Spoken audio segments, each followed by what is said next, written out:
Ok, ici, c'est le thé marron de l'enrichi, le thé thérapeutique.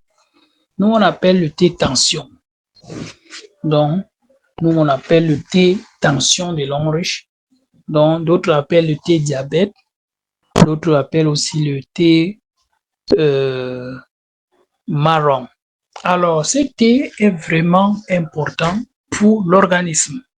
Tellement important. Ce n'est pas comme le thé qu'on a l'habitude de consommer, payer chez le Menguida et boire et c'est fini et jeter. Non, c'est un thé que vous pouvez consommer pour vous soigner.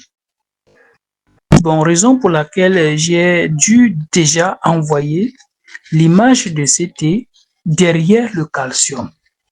Donc, si par exemple vous avez le cas de douleur, si vous avez le cas de douleur au niveau des articulations, au niveau des muscles, je vous recommande donc la consommation de ces deux produits d'abord. Vous prenez le calcium, vous prenez le thé marron et vous consommez de façon ordonnée. De façon ordonnée comment? Si par exemple vous avez pris le calcium le matin, très tôt le matin, par exemple vous avez fait votre déjeuner, vous avez pris votre calcium, après avoir mangé, vous avez fait 30 minutes et vous prenez votre calcium. Et vers 9 heures ou vers 10 heures, vous prenez votre tasse de thé marron, vous consommez. Ou vous pouvez prendre les graines, parce que c'est comme les Lipton, il y a les graines là-bas, vous mâchez ça, croquez ça, et vous buvez simplement l'eau, c'est tout. Donc, vous faites ça de façon ordonnée, c'est-à-dire progressive. Donc, si vous avez ce cas de problème que je venais de citer, vous allez vous débarrasser de façon progressive.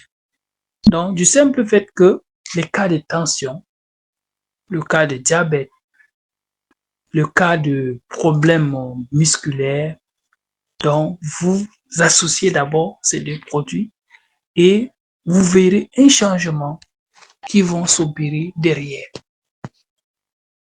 Mais attention, le thé marron, je ne veux pas que si par exemple vous êtes enceinte ou bien vous avez un petit bébé et que vous avez par exemple le problème de tension ou vous avez le problème de diabète ou vous avez les problèmes liés à la prostate, à l'insomnie ou aux fausses couches.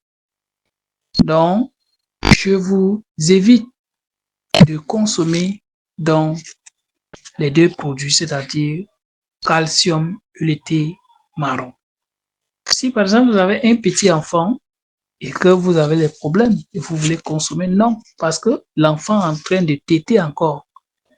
L'enfant est en train de téter, c'est-à-dire le moussinaton. Donc, on ne doit pas lui donner aussi ces produits. Pourquoi? Parce que quand toi, tu vas prendre ces produits, lui aussi, il va sucer ça dans le sein. Et c'est pas normal. Ça risque de lui donner la diarrhée. À fota vieillot, ngel wara diarrhée. Or, parce que le produit que tu es en train de consommer, lui aussi, il est en train de consommer dans le sein. Et c'est pas conseillé. Raison pour laquelle on interdit d'abord l'enfant quitte d'abord à un certain âge et vous pouvez consommer.